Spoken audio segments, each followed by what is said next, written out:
right. I'd like to call to order the legislative meeting. And we're going to start off with a pledge of allegiance from Mr. Pender. I pledge allegiance to the flag of the United States of America and to the republic for which it stands, one nation, under God, indivisible, with liberty and justice for all. Thank you, Chris. Next, we have our roll call by Mrs. Harding. Mr. Burdell Williams, Present. Mr. Cullen, Present. Mr. England, Present. Mr. Fishbein, Present. Ms. Haywood, Present. Ms. Henry, Present. Ms. Lohman, Present. Mr. Pender, Present. and Mr. Schultz. Present. Thank you.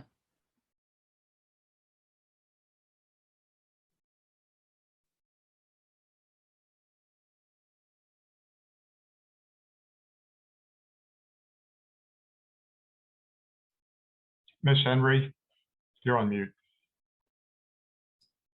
You would think I wouldn't be a rookie at that as much as I'm on Zoom meetings all day long, but it still happens even to me. Thank you, Mr. England.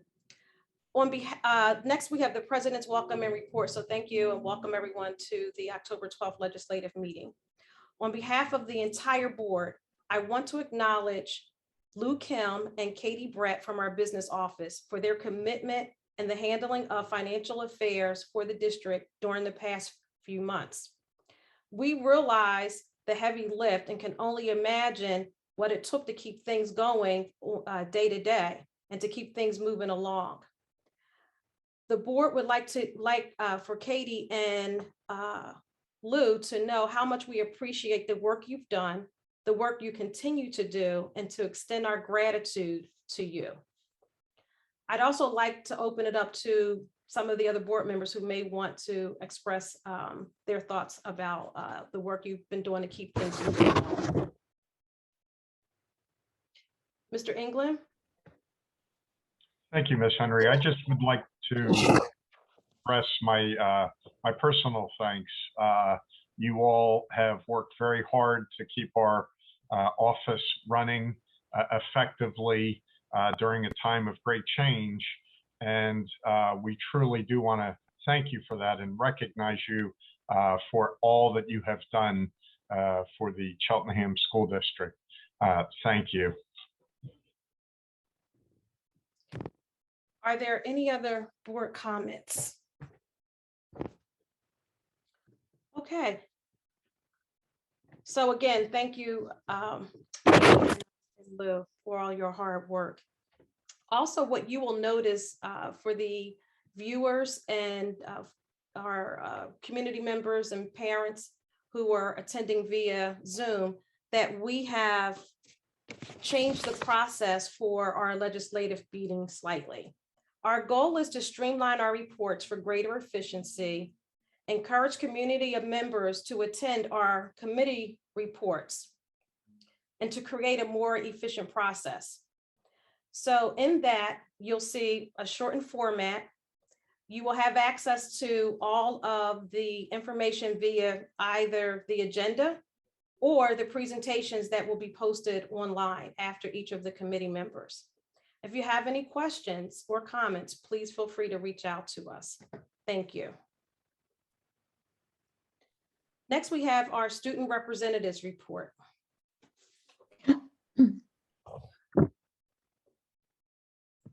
Okay. Dylan? Sorry. Yes, I'm here. Sorry about that. Give me a second. Sorry. All right. So I'm here. I'm representing the student council for the school board, and I do have a report from homecoming, environmental justice, and the charity committee. So for homecoming, it says here, to replace the typical homecoming dance, the student council organized a pre-game tailgate. It was well received by students, and attendance exceeded expectations. So that went very well. Homecoming shirt sales were highly successful, and the shirts ended up selling out. It's also good. And our team won the game, which is very, very good. For environmental justice, the Environmental and Sustainability Committee is currently working hard to possibly help implement environmental justice into Cheltenham's curriculum. And for the charity committee, we're working on organizing the annual Thanksgiving baskets food drive. And the event is planned to give holiday meals to those in need and reaches out to our community. And that's what I have for my report. Dylan, thank you so much and welcome. You're welcome. Thank you. Superintendent's welcome and report, Dr. Hacker. Thank you so much, Ms. Henry, and welcome to Dylan. It's really nice to have a student representative who is a part of offering up and sharing information with all of us. So many thanks, Dylan, for your report. We appreciate having you here. I want to take this opportunity because it is a highlight in terms of the School Boards Association and their annual honor roll recognition of school board service to recognize one of our own board members for his extraordinary and long-term service on the board, and that is Mr. Bill England. This is Bill's 8th year as a board member serving the Cheltenham community. He's going to receive a certificate in honor of his service to the board and to the community. Bill, we know you're going to soon be going off the board, unfortunately, but we do all want to take this opportunity to thank you for the many years of service, devoted service, and committed service that I personally know you've given to this board of school directors and to the entire Cheltenham community. So thank you from all of us, and of course from PSBA, the Pennsylvania School Boards Association, as well.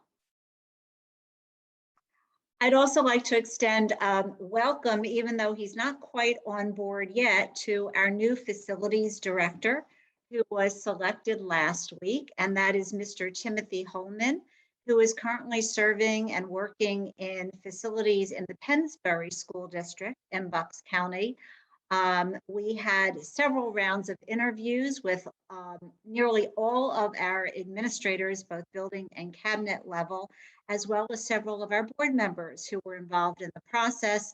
And ultimately, our new superintendent, Dr. Scriven, met with our finalists along with Ms. Henry and made his decision at the end of the week last week. So we're looking forward to welcoming our candidate. He's set to be board approved this evening, and hopefully he'll be with us within the next month or even less than that. So we welcome Mr. Holman to our team. I'd also like to provide a brief update on the fact that we have begun our testing of any of our staff members who are unvaccinated. I'm still awaiting the final numbers to know exactly how many of those individuals are, but I do know that we have a fairly high percentage, at least in the high 80s, if not higher, of individuals in our school district, including both support as well as professional staff who are indeed vaccinated. We will be following up this week with anyone who did not undergo the required testing last week. We do understand it was the first week, and individuals do need to get acclimated to the fact that they have to do this on their own. But we will be following up each week to ensure that those individuals do indeed undergo their mandatory twice per week testing. So we're very pleased that this program is up and running. I also would like to announce that I reached out to Ms. Jessica Keene this afternoon or this morning, our Student Services Director, to ask if we could perhaps schedule a workshop for parents addressing many of the mental health issues and concerns that we know are out there regarding student mental health and social and emotional issues as the result of what students have experienced during this past year during the pandemic. Ms. Keene was able to get back to me right away. One of our mental health providers, Effective School Solutions, who provides us with therapists and clinicians, is actually going to be scheduling a workshop for parents. So I'm really thrilled that Ms. Keene was really able to get this taken care of very, very quickly. The name of the workshop is entitled Taking a Mental Health Pulse, Student Mental Health and Academic Reacclimation. So I'm very excited about this. In that session, parents are going to learn about some of the COVID-related challenges, some appropriate responses to those challenges, and strategies that together we can use along with parents to support students as their caregivers, both during the day as well as at home. So again, I'm very excited about that. I also just want to mention that there is going to be a workshop sponsored by the PTO with our high school administration at the high school on Thursday evening to talk about a number of the issues that students are experiencing at the high school, how our administration is handling many of those issues, and also hopefully there will be some time for an interactive discussion so parents can express any questions or their concerns about what some of those issues have been. So I'm pleased that we are taking a proactive, hands-on approach to addressing a number of these particular issues. And finally, I just wanted to mention that once again, I was fortunate to be able to have an extended conversation with our new superintendent who's coming on board on November 1st, Dr. Scriven. We have been meeting regularly every single week to discuss a number of transition items. So I'm very pleased that not only is he setting aside some time to be able to do that, given his current very busy schedule and job, but also that I'm having the opportunity to be able to share with him a number of the wonderful things I've learned about the Cheltenham School District during my tenure here. So that's it for my report. Thank you so much, everyone.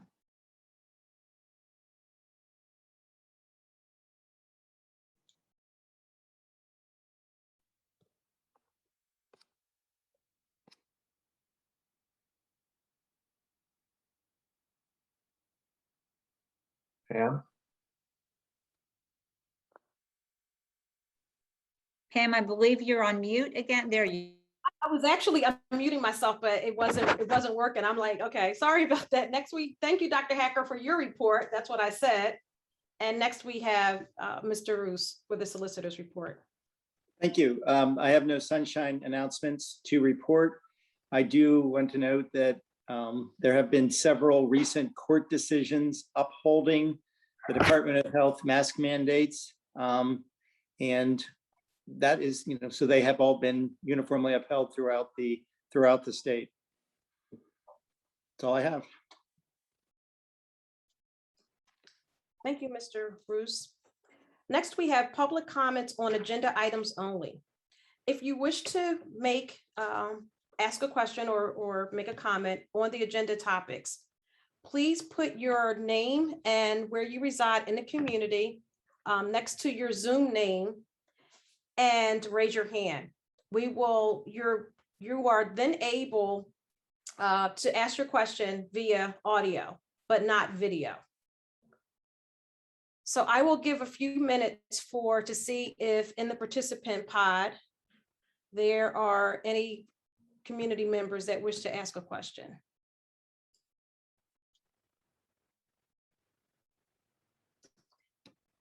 Also noted, if you are watching us via either streaming or on TV, you can email any questions or comments you have to CSD board meeting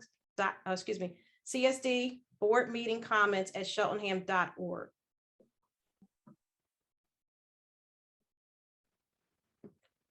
And so I am not seeing any hands raised in the chat. We want to give a minute to see if anything comes through via email.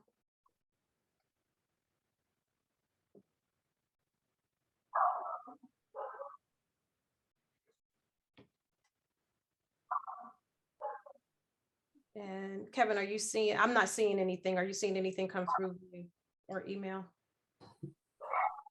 I am not. Okay. All right, thank you. So I will move on to approval of minutes. Can I have a motion to approve the September 21st and September 28th, 2021 Legislative Board meeting minutes? So moved. Second, Jennifer Lohman. Second, Jennifer Lohman. Any comments from the board members on the meetings? All right, we'll take this by affirmation vote. All those in favor say aye. Aye. Aye. Any opposed? The motion carries. Next, we'll move to our committee reports. Financial Affairs, Mr. Fishbein. Thank you, Henry. The Financial Affairs Committee met on October 5th, 2021 by Zoom. At that meeting, we received a presentation from Chuck Linderman, who is again serving as interim business administrator for the district. That presentation may be found on the district's website.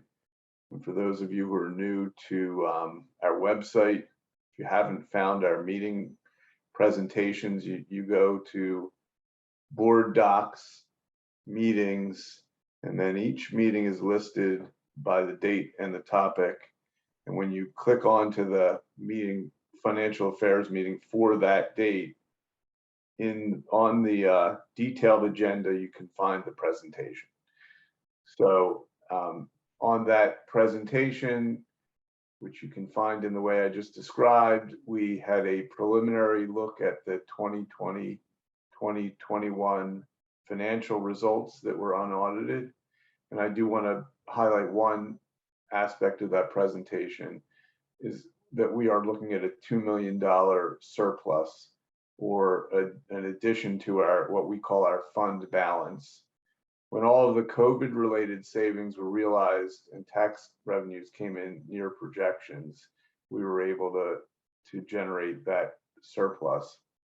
But we have to keep in mind that much of that was one-time savings due to COVID. And we were also able to use federal funds called ESSERS funds for one-time facility expenses that in other years would have had to have been funded out of operations. In addition to that, we also got an update on the status of our 2020 audit and our 2021 audit. We did review the ESSER funds that were used and how they were used for the district. We had an update on transportation and an update on the food service RFP. During the consent agenda that follows the end of the committee reports, we will be approving the treasurer's report and approval of payments as listed. We will be searching for, or currently are searching for, a new business manager in the coming weeks with the help of our incoming superintendent, Brian Scriven. Next month's Financial Affairs Committee meeting will be on November 9th, 2021, immediately following the Facilities Committee meeting, which starts at 7 p.m.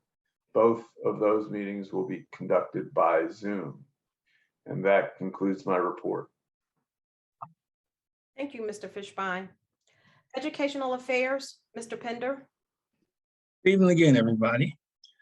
The Educational Affairs meeting was held on September 28th, 2021 via Zoom. The meeting was led by Dr. Smith, and we discussed 13 essential topics. I really encourage you to go look at the slides online because they're very informative. There's a lot of rich information that will keep you not only well informed, but also help you make some of your decisions around things happening in the district. We talked about Summer Program 2021, ESY, extended school years, COVID-19 compensatory services, Act 66, 2021. Act 66 is ensure school-aged children do not lose educational opportunities due to COVID. We discussed current enrollment, mental health supports, social emotional learning, instructional technology, professional learning and development, Title I federal programming, PDE comprehensive plan, and CMI, cyclical monitoring for continuous improvement, and special education. Again, I encourage you to look at the slides, to go check out the slides, because there's a ton of information there that will keep you well informed of all the nuts and bolts that's happening in the educational committee, in our district. The next meeting is going to be held on Tuesday, October 19th, 7:00 p.m., and it will be virtual as well. Thank you, Mr. Pender. Eastern Center for Arts and Technology, Mr. Burdell Williams. Thanks, Ms. Henry. The Eastern Center for Arts and Technology did not meet yet in October. The JOC meeting is scheduled for tomorrow, October 13th at 8 p.m. and that meeting will be held via Zoom. The link to that meeting can be found at eastech.org.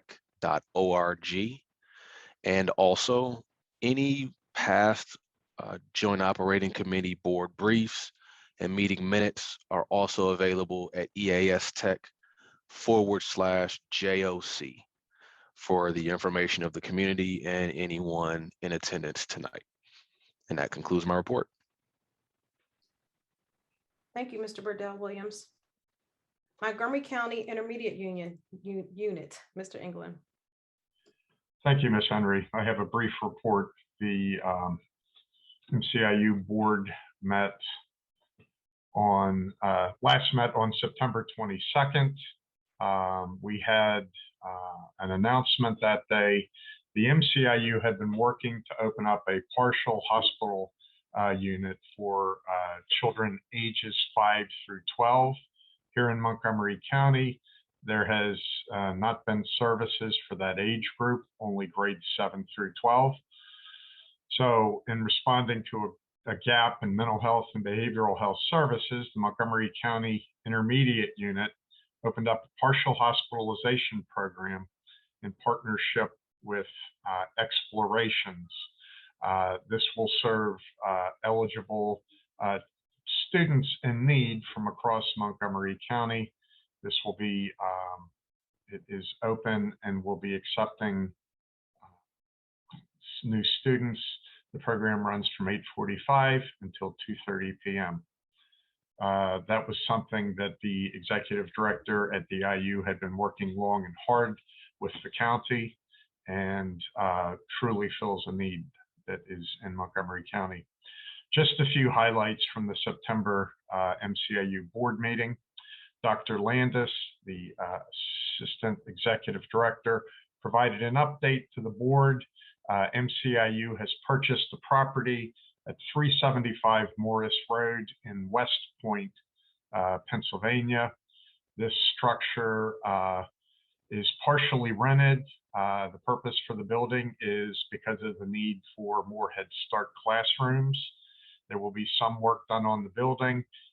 We will be able to house, I believe it was 50 children on the first floor.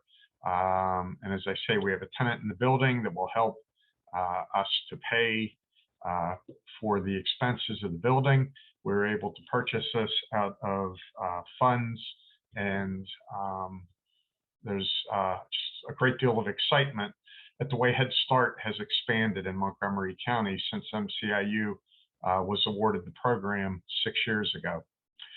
Ms. Idling, our financial director, informed the MCIU board that due to recent national supply chain issues, vendors of some of our copy books or hard books, Office Basics has withdrawn their bid.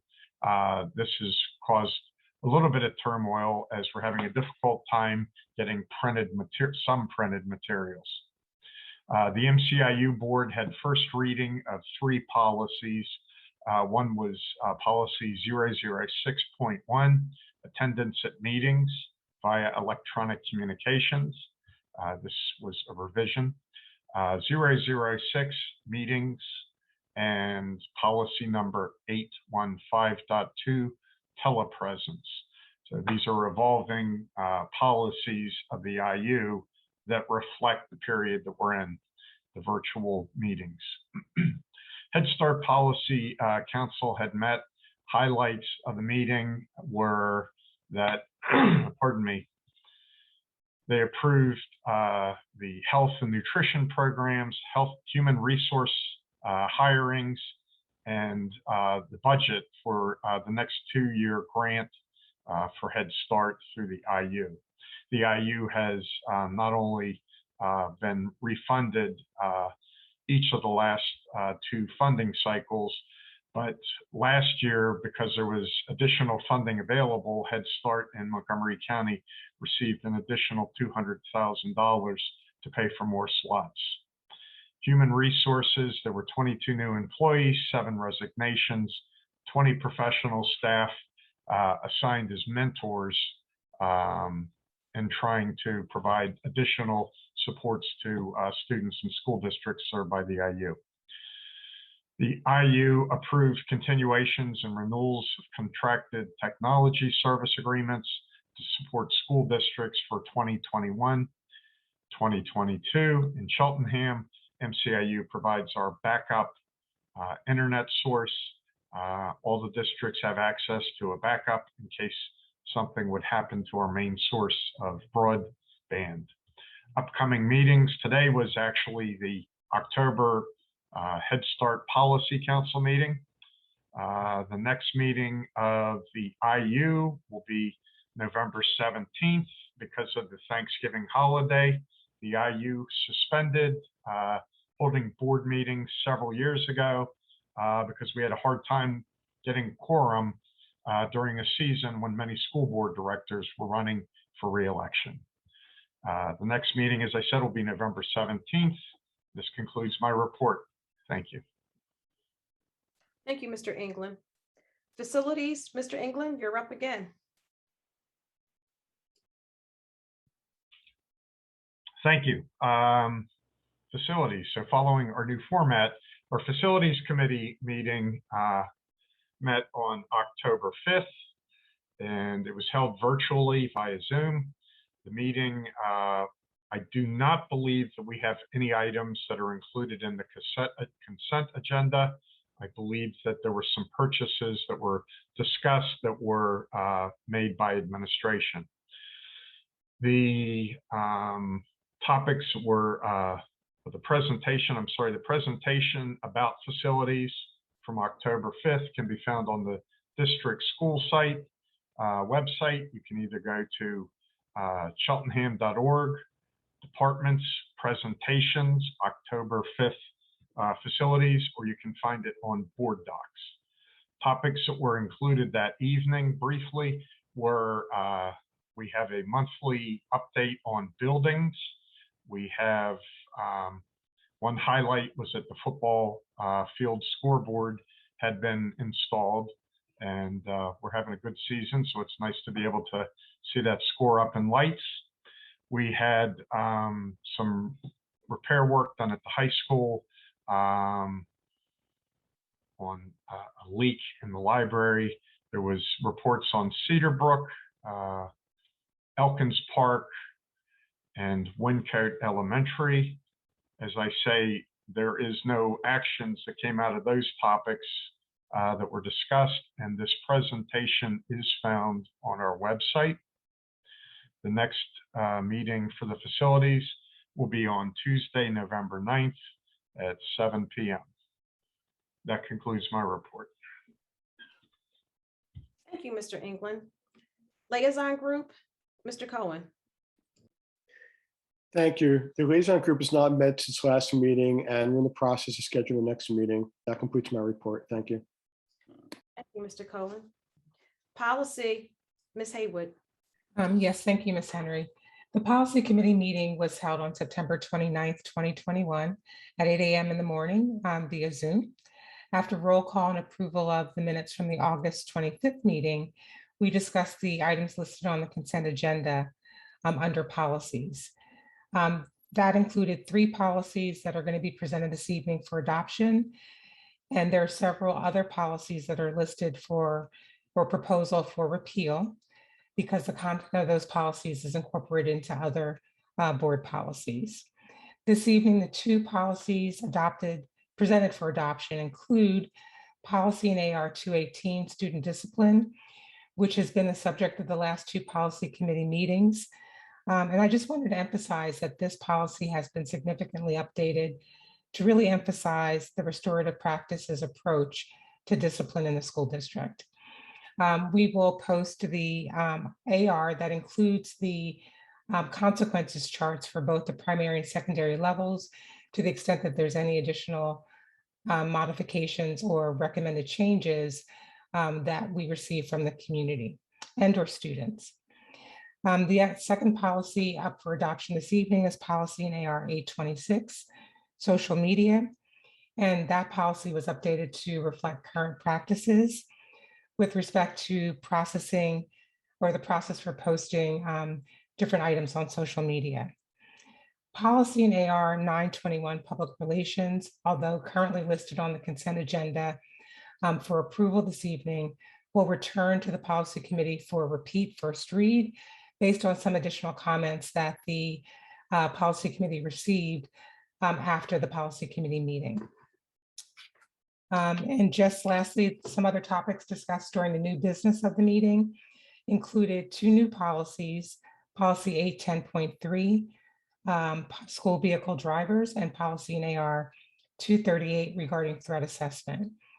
They will be combined with four other first read policies as listed on the agenda, all of which, when they are presented for board approval, will be combined with other policies for repeal because the content of those policies is now incorporated into the first read policy. So all first read policies and ARs, again, will be discussed at the next policy committee meeting on Wednesday, October the 27th at 8 o'clock via Zoom. That concludes my report.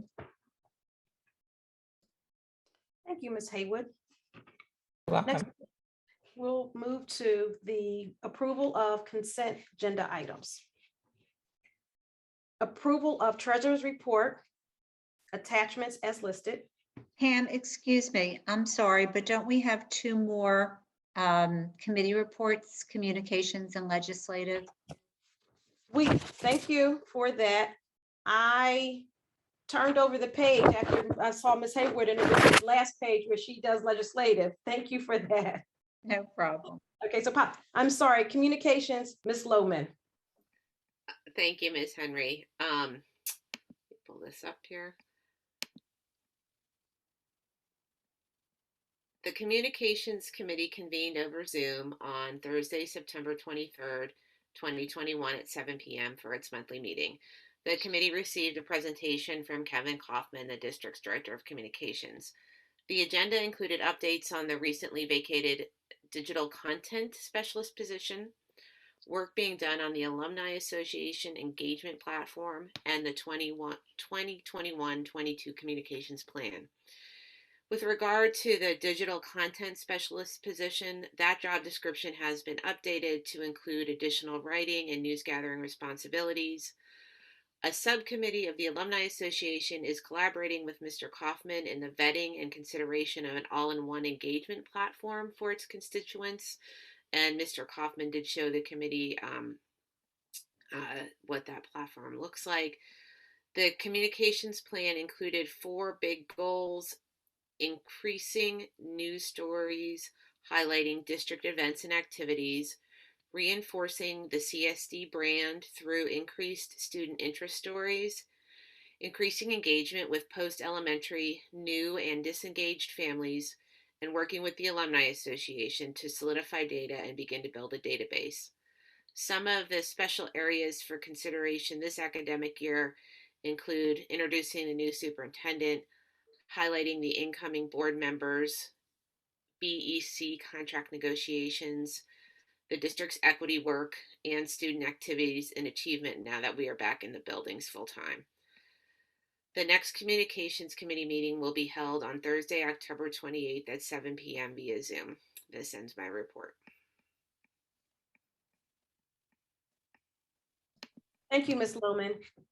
Legislative, Ms. Haywood. Thank you. The Montgomery County School District Legislative Committee has not met since our last meeting. Our next meeting will be on October the 20th at 7 p.m. However, I wanted to highlight some proposed legislation at the state level, just to bring to your attention that would impact public education. One is a voucher bill, House Bill 1254, which would amend the school code to include a new section 1507. This under proposed section 1507 would require within 30 days of the bill's effective date, a school district that does not provide full-time in-person instruction or that denies a student residing in the school district full-time in-person instruction in the school district, we'd have to establish a tuition grant program in the form of vouchers under the school code. The school district would have to use our funds received from the Commonwealth for educational purpose to fund these tuition grants. This is again a voucher bill similar to other voucher bills that have been presented in the past, which our school district has opposed. There is as we're aware, there's a school bus driver shortage, and there's been approved resolution by the Senate Transportation Committee that urges Congress and the U.S. Department of Transportation to take action on the nationwide school bus driver shortage. And that would be by reforming the commercial driver license requirements to lessen the burdens for obtaining and maintaining a school bus endorsement. Hopefully that will help. Lastly, I really just wanted to point out a couple of high-level issues, one which is really important to our school district. The Pennsylvania Department of Education has proposed draft regulations on proposed charter school regulations. These regulations would include changes in certain areas, including charter school application requirements, non-discriminatory enrollment policies, Board of Trustees ethics standards, financial and auditing standards, redirection process clarification, and charter school employee healthcare benefits parity. These are proposed regulations that would require an opportunity or provide an opportunity for school districts to provide comments by October the 18th. I will be circulating those proposed regulations to Dr. Hacker, Dr. Scriven, and the school board for review and possible submission of comments. Currently, PASA supports the regulation and has been urging school district officials to submit comments in support of these proposed regulations. As we know, charter school reform is really essential to our school district and other school districts in Pennsylvania. And I think these proposed regulations would really go a long way to really tightening up the reforms that are needed for the charter schools themselves in terms of accountability, in terms of standards.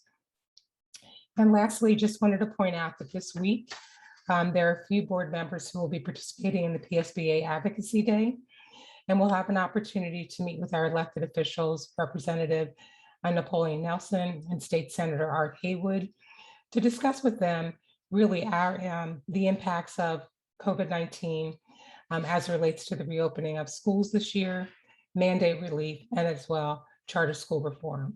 So we look forward to having those conversations and sharing our practices, our experiences with these elected officials, so they have a bird's eye view of what we are facing and really how we have responded to some of those challenges. That concludes my report, Ms. Henry. Thank you, Ms. Haywood. Now I think we're ready for the approval of the consent agenda items. Approval of treasurer's report, attachments as listed. Approval of volunteer as listed. Approval of personnel actions as listed. Approval of agreements as listed. And approval of payments as listed. Policies for adoption and first read. Do I have a motion to approve? Ms. Henry, Ms. Henry, I just wanted to make sure that we noted the amendment to policy 921 that was offered, that was discussed. I just want to make sure that that language got into the motion as part of the first read for policy 921. Do you want me to read the language? Yes, please. Okay, so policy 921 will include language after the second full paragraph that states the district will make media relations a priority to ensure, to the extent possible, that we contribute to the narrative about the district rather than letting that narrative be defined without the district's contribution, end quote. And that makes policy 921 instead of adoption up for a new first read.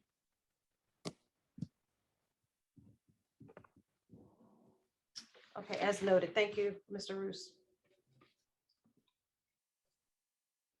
Do I have a motion to approve? So moved. Second? Joel Fishbein. Thank you, Joel. Second, Charles Bordeaux Williams. Thank you, Mr. Burdell Williams. Are there any comments or discussion from the board on any of these items? Dan Schultz, Mr. Schultz? Just a double clarification that in addition to that language being added, that policy 921 is a first read only, not for adoption as part of this motion. That's correct, right? Right, that's I did correct. say that. So it's, yeah. Okay, great. Thank you, Mr. Roos. I just wanted to Okay. clarify for myself. And Mr. No other Schultz- discussion. Wait, Mr. wait, Schultz? Sorry.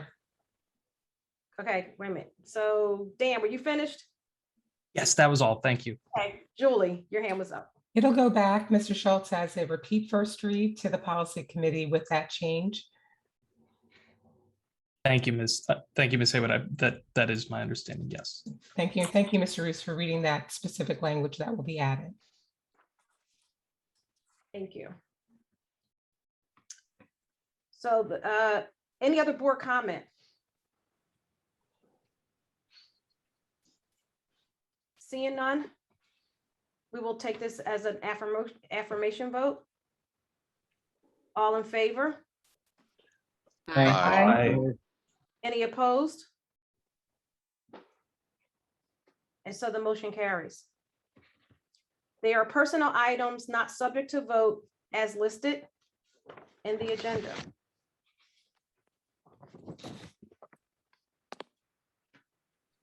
We'll move to public comments on agenda items only. And if you recently joined after the first set of comments, you can address the meeting via audio, but not video. I would ask you that you would put your name, where you reside in the community next to your name. So we have that information and you can raise your hand for. Excuse me, Yes. Ms. Henry, I think you said agenda items. I think you meant to say non-agenda I'm items. sorry, I did, on non-agenda items. So we're at 10% on non-agenda items for clarification. Thank you for that. Sure. If you are attending via either cable or online streaming, you can email comments to CSD board meeting comments at cheltenham.org. Again, it's listed in the agenda. C is a lot of syllables here. CSD board meeting comments at cheltenham.org. So I will allow a minute to see if there are any hands raised. And even if you don't have time to put where you reside and you have a comment, at least raise your hand while you're doing that so we know that you have a comment and we can move you to the appropriate state.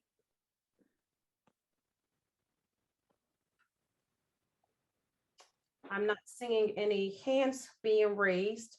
Are there any emails that have come in for acknowledgement?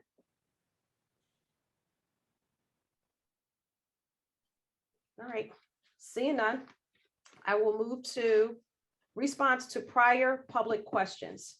Were there any prior public questions? There were not. Okay, great, thank you. For future meetings, I want to make note of the following items that will be updated and reposted on the agenda. Because of the upcoming election, the agenda build and facilities and finance committee meeting will move to November 9th. The regular legislative board meeting will move to Tuesday, November 16th. The educational affairs meeting will move to Tuesday, November 23rd. The other meetings are as listed. Ms. Loman? I had a question about the time of the Educational Affairs meeting next week, October 19th. Are we starting at 6:30 or are we starting at 7, those meetings now? My understanding was that all of our evening meetings start at 7 unless there's agenda review or agenda build included. Okay, thank you, Dr. Hacker. So that is currently listed as starting at 6:30 p.m. I see that. You are correct. I will verify that with Dr. Smith, but again, I don't see any reason why that should necessarily be at a different time than our other meetings. Okay, thank you. Thank you for pointing it out. You're welcome. So I do see, although we're not taking questions in the chat, there is a comment or a question about was the public comment on non-agenda items missed? And did you miss it? And so I guess you did, but since we're still here, if you can update your name with where you reside in the district and raise your hand so we can see who you are, we can unmute you for your comment. And so it's Liza Maris. Can we move her to audio so that she can speak? And Liza, as you speak, can you just state where you reside in the district? Once you're moved to the audio portion.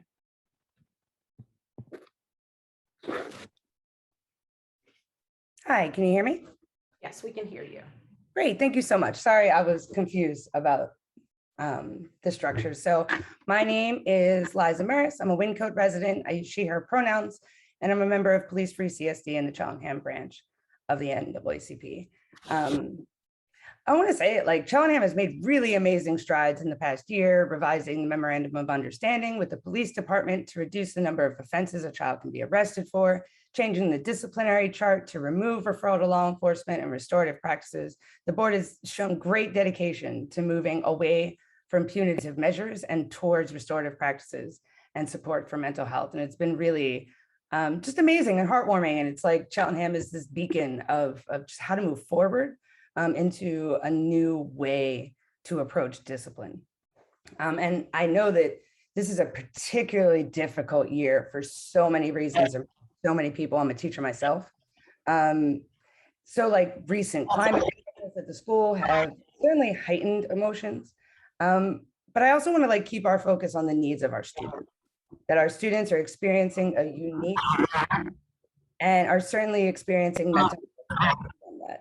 The behaviors that have been happening in the school are a predictable effect of isolation and the global pandemic on their mental health, that students are just not making good decisions in the way that they used to as a result of the past year and a half. And yet I've heard a lot of blame and threats and punishment in response to our climate issues. You know, there's a lot of blame for students. There's a lot of blame given to parents. There's a lot of blame on TikTok. And I think we should blame COVID, right? Because it's not our students, it's students all across the country, and it's not parents of our students, it's happening across the country. And social media existed before the pandemic. But this is uniquely different. It's an unprecedented mental health emergency. And we have ESSER funds from this federal government in order to address that. So I'm a little shocked to see things like somebody pulls a fire alarm and there's a $1,000 fine to families and a suspension. So my question there is what would restorative practices look like? And I know that we're building this right now. We're on the roller coaster and building it as we go. But if we're trying to rebuild something between the offender and the community, what would that look like?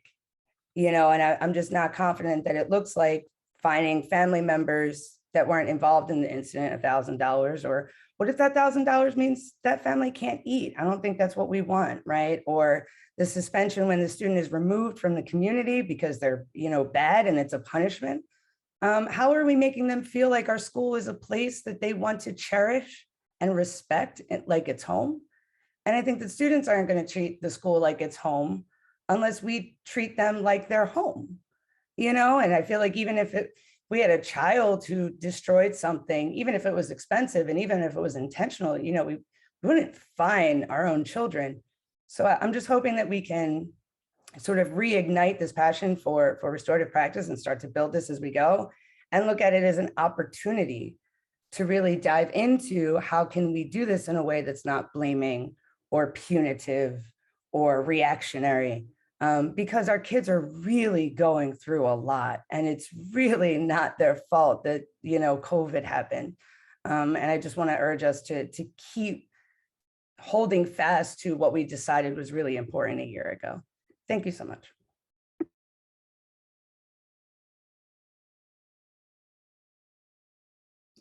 Thank you. So before we move to adjourn the meeting, Julie, you had one comment that you wanted to make about the legislative format, or it's not the legislative, but the educational affairs format. Yes, thank you. And thank you, Ms. Maris, for your comments in terms of, I think they're important comments and ones that obviously we will, you know, think about and take seriously. So very much appreciate your comments to the board and to the administration. I just wanted to mention, Ms. Lohman, in terms of the 6:30 start time for the affairs, that had been a board decision that was made probably under, definitely was made under a previous superintendent's direction several years ago, to change that affairs meeting to 6:30. Of course, that does not mean that the board cannot now change that meeting back to 7 o'clock to be consistent with other committee meetings, but there was no accident that that was listed at 6:30. That has been in place for actually several years. But I'm definitely in support of changing that to 7 o'clock, so it's consistent with the other committee meetings as well. Thank you, Julie. And we do have another question that from an attendee. Can we unmute Eliza Davison?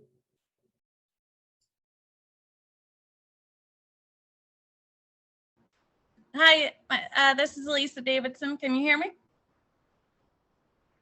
Yes, we can hear you. And apologies for mispronouncing your name. That's okay. Yep, so I am a parent in the district. I am the Cedar Brook 7th grade volleyball coach, and I'm a proud member of Police Free CSD. I'm here tonight in my role on Police Free CSD. We've heard ideas around how to spend the ESSER's money shared in different board committees and through some administrators. Police Free CSD is calling for significant spending to employ full-time social workers in our school buildings. We believe the benefits to our students and their families' mental, social, and emotional health will be evident that this kind of spending must be a priority in our budget, not just with ESSER's money. Police Free CSD believes that public safety can be achieved through addressing the root issues that cause social conflict. We will continue to be involved as we make these decisions. We'll welcome Dr. Scriven and anticipate meeting with him when he starts. Thank you. Thank you. I would like to encourage you all to attend the committee meetings where we can have greater dialogue and discussion about those items. So hopefully we will see you at one of our upcoming committee meetings soon. So I think we are okay to move to adjourn this meeting. Motion to approve. Move to adjourn. Julie Haywood. Second, Bill England. The motion carries. I don't think you all have any comment. Well, since you All in favor? Aye. Opposed? We can stay for another hour.